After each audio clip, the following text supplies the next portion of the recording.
Center circle is the best position in the game. Let me prove it to you. The fourth circle always spawns within the third circle, so these are the furthest possible fourth circles from the center. This is your rotation in the worst case scenario. This is the best scenario. Now, let's see all possible circles, and there you have it. The center of the circle is the best place to be. I want to give a special shout out to Reddit user Destiny's Jesus for inspiring me to explain this. Now that I have your attention, let's learn how to win your first game of Season 8. We had a long discussion with our partnered pro players to make this how to win video, so be sure to watch all the way through. Let's start with the very beginning, how to land. Thank the bus driver. A good old thank you goes a long way. It's all around good juju to thank the bus driver. Choose a landing zone that you know well. Preferably, landing a zone that's not too hot or too cold is ideal. Either way, you should know all the spots to loot and farm. Another thing to consider is how many players are landing with you. Every player is a threat, but at the same time, you want to fight for shields and mats. This leads me to my next point. Find players to hunt as you're flying in. The 150 mats and 50 shield can give you a major advantage. Some kills are worth more than others, and a kill right off the bat is definitely worth a lot. If there aren't players to hunt, then make sure you're farming and looting as quickly as possible. Be prepared. You should expect every player that you run into to have at least 50 shield and plenty of mats. Position along the edges of the zone. It's way more effective to be on the outside of the zone as opposed to the middle. When you're moving from the outside to the middle, the chances of a player behind you is low. When you're moving from the middle to the outside, there are threats all around you. Basically, you can third-party everyone way easier if you collapse from the outside, and you can pick and choose your fights freely. These are 4 easy things to do when you land. Pro players do these things consistently, and so should you. Here they are again. Memorize them, embrace them. These tips are your friends. Let's move on to the early game, where it's a bit more complex. The early game is the time between your first looting zone and the first circle.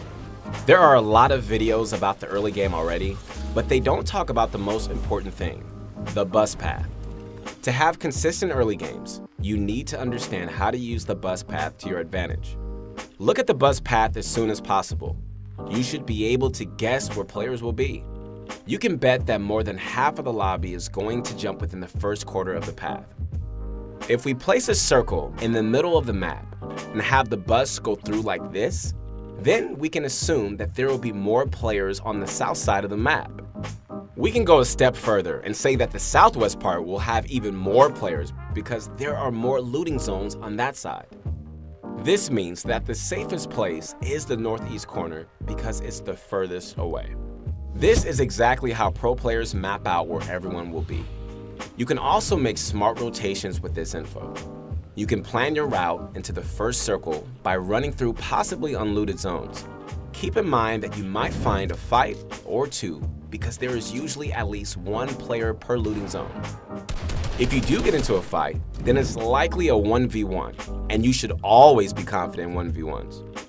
If the circle spawns on top of you, then you can make your way to the edge that will have less players. You might get caught in the rotation, so always be aware of your surroundings. It might seem like all I've been doing is teaching you how to avoid players, but that's not what I'm trying to do. I'm teaching you how to path like a pro and set yourself up for a great mid-game. You might not have used the bus path in the past, but start today. Your early games will become way more consistent, and you'll be 1 step closer to winning your first game. Let's consider the mid-game as the second and third circle. This is a really confusing part of the game, and I know a lot of players struggle here. That's why I don't want to overwhelm you. So here's a simple to-do list that will carry you to the end game. Make sure your loadout is complete and your mat count is healthy. You should already be taking smart routes based on what you know about the bus path. If you aren't comfortable taking a fight, then you should still have plenty of time to find loot and farm. Don't run headfirst into a third party. Third partying is different in the mid-game because it's really easy for players to join in. That's why you need to pick your fights. Do this by asking yourself one question. Can I join and end this fight quickly? You can measure how long a fight will take based on how much you have to build. If you have to build 50 meters into the sky, chances are you aren't ending that fight anytime soon. If the players are on ground level, then you can swoop in for the cleanup. Players that don't consider this simple question will lose time and time again in the mid-game. I really encourage you to take this simple approach. It's as close to a cheat code as you can find. End every fight quickly.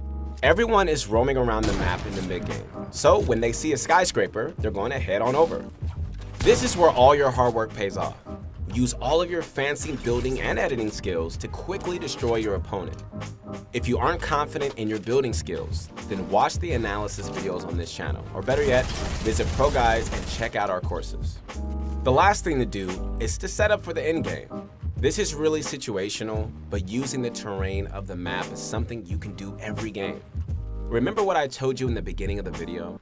You can guess where the fourth circle will be, so find natural high ground in that area. If you can't rotate to the natural high ground, don't worry about it. Make a 1x1 in a safe spot or hide in a box. In this case, your goal is to wait for the fifth circle when it begins to move. Now, just a reminder, you can use this cone trick to scout. All you have to do is open the edit menu and you can look all around. The most common mid-game mistake is roaming around like a headless chicken. Make every step have a purpose, whether it's to find a fight, scavenge for loot, or farm mats. Also, don't forget to ask yourself the simple third-party question and most importantly, position yourself for the endgame. If you follow this to-do list, you'll punch a ticket into the endgame more often than not. You know the endgame is here when your palms start to sweat and easy edits become really difficult. It's totally okay to feel this way, but it's a problem if it's getting in the way of winning. Every endgame is unique, so I can't give you a direct guide. Instead, I'm going to give you something better. 8 tips to celebrate your first Season 8 Victory Royale. Rotate when everyone else is distracted. When you hear shots, start thinking about rotating. You should always have a rotation plan ready so you can act right when the first shot is fired. You will lose a lot more games if you just sit there and wait. Always keep an eye on your mat count. If you're full mats, then build, build, build. If you die in the end game with a ton of mats, you need to revisit what went wrong. If you're low on mats, then use old build and terrain for cover. One of my favorite things to do is to hide behind already built structures and rotate late when I'm low on mats. It's possible to rotate with low mats. You just have to be a bit creative with your pathing. Go for natural high ground. Mountains and hills are an easy ticket to victory royales. This is something that everyone knows, but no one actually does. Natural high ground is the best in almost every single situation. Remember to fight back. Yes, you need to build, but you also need to fight back. If someone all-ins you, then you better act fast or else you're going to never win. Far too many players default into pencil warriors for no good reason. One thing that helps me is to think that if my opponent can shoot me, then I can shoot them. Always cover yourself when going for chip damage. Peeking out of a 1x1 is a quick way to die. A new trick I've seen is to make a door instead of a window. This way, you can peek out of a lower angle with more cover. Check out the difference between a window peek and a door peek. Try the door peek the next time. It works really well. Use your launch pads. Many pro players live and die by launch pad rotations. A good time to use launch pads is when the storm is close to you. If you launch pad too early, then everyone is going to shoot at you. When you wait for the storm to close in, your chances of being shot are much lower since players are rotating. This has been one of the most common ways to rotate since the beginning of competitive Fortnite. Take control of every wall around you. When you're in a tunnel, you need to own every single piece. You want the power to edit and move around whenever you need to. It's even more important to control every building in the middle of a fight. Always break and replace every single piece that isn't yours. Last but not least, play the game with an open mind. Now, you're not going to win every single endgame. If a player outplays you really badly, then it might be a good idea to watch the rest of the endgame.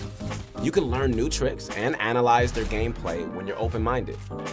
You can't learn when you're being salty, So stay humble and go into each game with the goal of learning, and you'll have the first win before you know it. This is exactly how you're going to win your first game of Season 8. If you guys enjoyed the video, go ahead and like the video and subscribe to the channel. We're also really excited to announce that we want to do our next analysis videos on you guys. Send us your replays. We want to see how you guys are doing and how we can help you improve. The instructions are in the comments below. Hey, thanks again guys for watching. I'm Keith Allen Henson, and stay tuned for more videos coming out.